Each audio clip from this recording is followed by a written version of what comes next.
Assalamualaikum warahmatullahi wabarakatuh.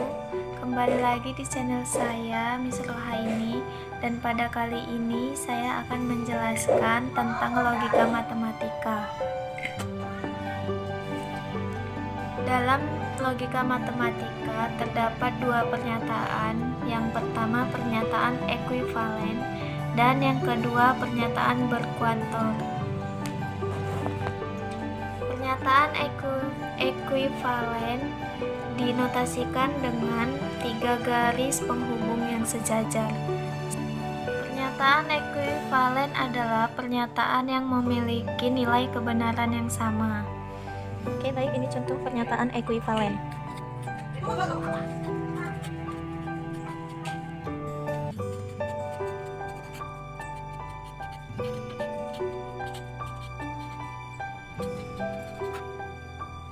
Oke, baik. Yang pertama, tadi notasi ekuivalen itu adalah seperti ini ya. Ini adalah notasi ekuivalen.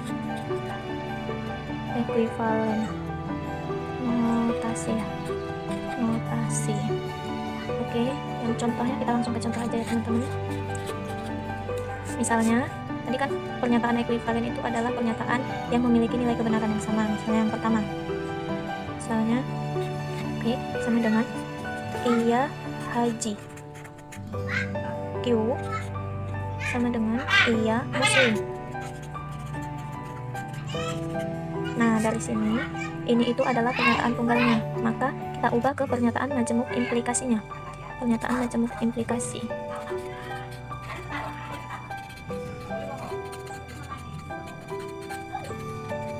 Nah, sebelum ke majemuk implikasinya, kita itu harus tahu simbolnya. Simbol majemuk implikasi itu adalah tanda panah seperti ini ya, teman-teman.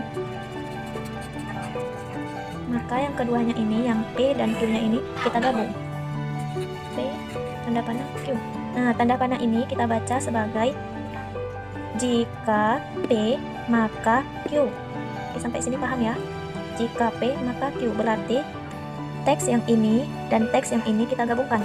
Ini P dan Q. Jika P, jika iya haji, maka Q iya muslim. Seperti inilah bentuk pernyataan ekuivalen. Oke, lanjut kita ke pernyataan kedua, yaitu pernyataan berkuantor. Pernyataan berkuantor terdapat dua jenis, yaitu yang pertama pernyataan universal dan yang kedua pernyataan eksistensial. Setelah kita memahami pernyataan dalam logika matematika, masuklah kita ke dalam penarikan kesimpulan. Nah, penarikan kesimpulan ini terbagi menjadi tiga bagian, yaitu yang pertama modus ponens, yang kedua modus tollens, dan yang ketiga silogisme. Baik, masuklah kita yang ke pertama tadi, namanya modus ponens. Modus ponens. Ada S-nya di ujung ya, teman-teman. Nah, modus ponens ini berbentuk argumentasi ya. Modus yang berbentuk argumentasi. Nah, contoh, bukan contoh soalnya ya. Misalnya ini itu bentuk peraturannya. Dari yang premis 1 sama dengan P implikasi Q. Premis 2-nya itu diambil dari P dan ada konklusi. Konklusinya ini diambil dari Q ya. Q. Oke, baik, langsung saja kita ke contoh soalnya ya. Contohnya. Premis 1. Jika mahasiswa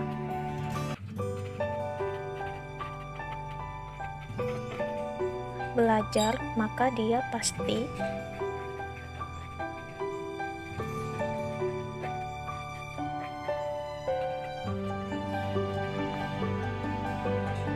lulus mata kuliah matematika dasar.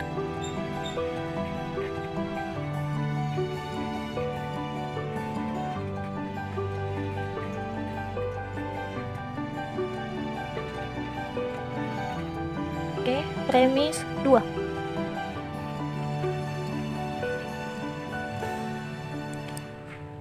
mahasiswa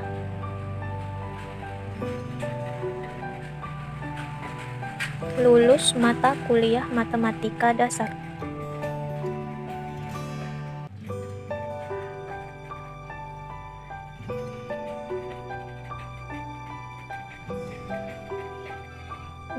Ini adalah dalam premis 1 ini adalah bentuk implikasi P dan Q. Maka dapat kita simpulkan jikanya ini adalah implikasi dan dari yang mahasiswa belajar ini adalah P. Makanya ini adalah implikasi.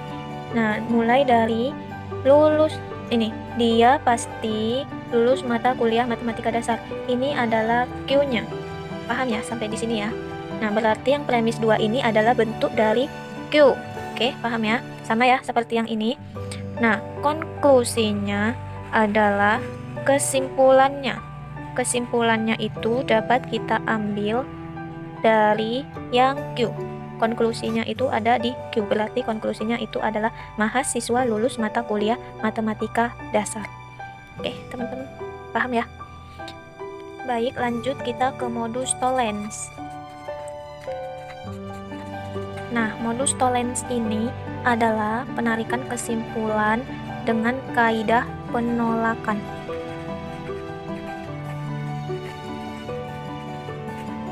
Jika tadi premisnya Q dan P, maka dalam kaidah penolakan Q dan P dan Q-nya dilambangkan seperti ini.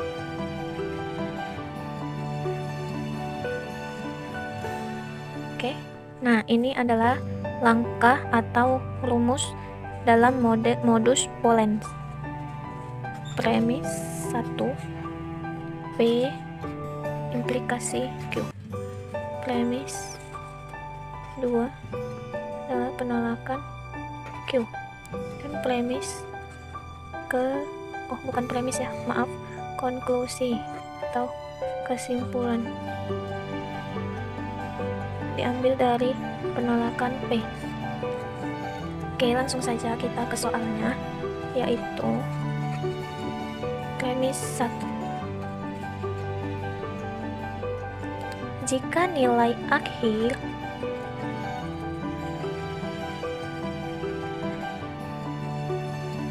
dapat minimal 80,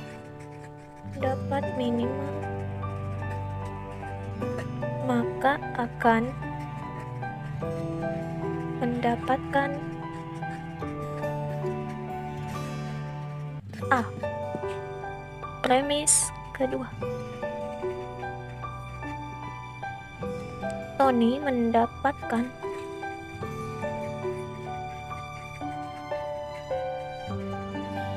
nilai bukan A. Nah, cara penyelesaiannya ini tuh sama seperti tadi ya. Ini jika ini adalah implikasinya, nilai terakhir dapat minimal 80. Ini adalah P-nya, dan maka implikasinya akan mendapatkan nilai A. Ini adalah penolakan Q-nya, bukan penolakan ya, Q-nya. Q yang ini ya, bukan penolakannya. Premis yang kedua, Tony mendapatkan nilai bukan A. Oke, sesuai tadi dengan premis kedua adalah penolakan dari Q. Q yang di sini akan mendapatkan nilai A, dan dalam penolakan Q adalah kebalikannya. Tony mendapatkan nilai bukan A. Berarti dalam penolakan P, maka berarti ini dia. Nilai akhir dapat minimal 80, kebalikan dari P-nya ini. Berarti nilainya Tony ini tidak mencapai 80. Paham sampai di sini? Konklusi P-nya, konklusi P ini Tony tidak mencapai 80. Paham ya teman-teman sampai di sini? Oke, ini kita tulis konklusi ya namanya teman-teman.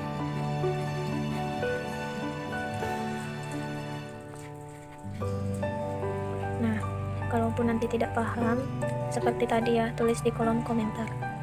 Oke, lanjut kita ke penarikan kesimpulan yang ketiga, yaitu silogisme. Nah, dalam silogisme ini premis-premisnya itu berkelanjutan. Tadi yang dari P konklusi Q, maka dari yang setelah Q ini ada R, Q konklusi R, seperti ini ya teman-teman. Nah, premisnya itu seperti ini. Premis 1 adalah P konklusi Q. Premis kedua Q konklusi F. Maka salah ya, tadi bukan konklusi ya, tapi implikasi namanya. Maka konklusinya adalah P implikasi F. Contoh premis 1.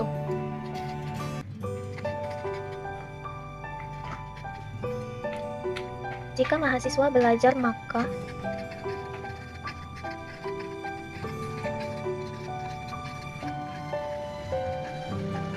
akan memahami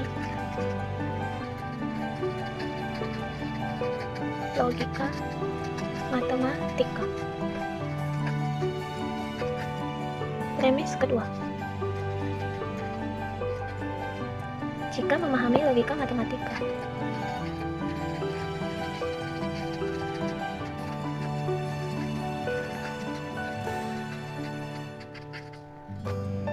maka akan mendapatkan nilai bagus.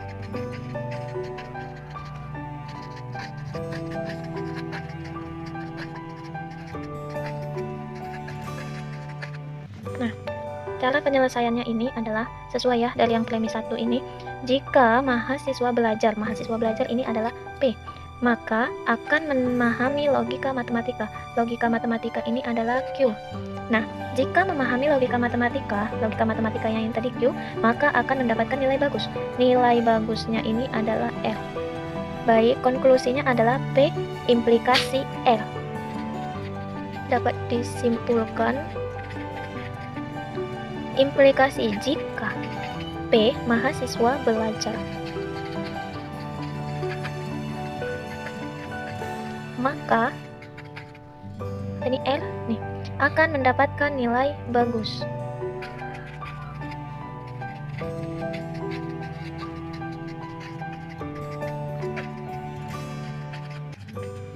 Seperti inilah contoh dari silogisme ya teman-teman. Nah, sampai di sini sudah paham. Nah, kalau misalnya belum paham dari yang awal tadi saya jelaskan sampai akhir ini, silahkan kalian tulis di kolom komentar, nanti akan saya jawab ya. Halo, jumpa lagi dengan saya. Maaf ya, saya tadi dalam menjelaskan tidak menampakkan wajah saya karena kekurangan alat dan fasilitas. Saya berada di rumah karena lockdown, nggak boleh keluar ya. Kalau keluar harus pakai masker. Oke, jadi saya hanya menggunakan ini, papan komputer juga dengan kertas HPS ya, semua ada di sini. Nah, ini tadi semua ya teman-teman. Nah, jadi saya itu enggak menggunakan apa-apapun lagi selain ini. Mohon dimaklumi karena saya juga baru ini ya dalam menjelaskan seperti ini. Baiklah, sampai di sini saja pertemuan kita, dan sebelum saya akhiri jangan lupa like, comment, and subscribe. Sebelumnya mohon maaf atas kesalahan kata saya dan juga kekurangan fasilitas saya dalam video kali ini. Dan sebelum saya akhiri, saya akan tutup dengan kata wabillahi taufiq wal hidayah. Wassalamualaikum warahmatullahi wabarakatuh.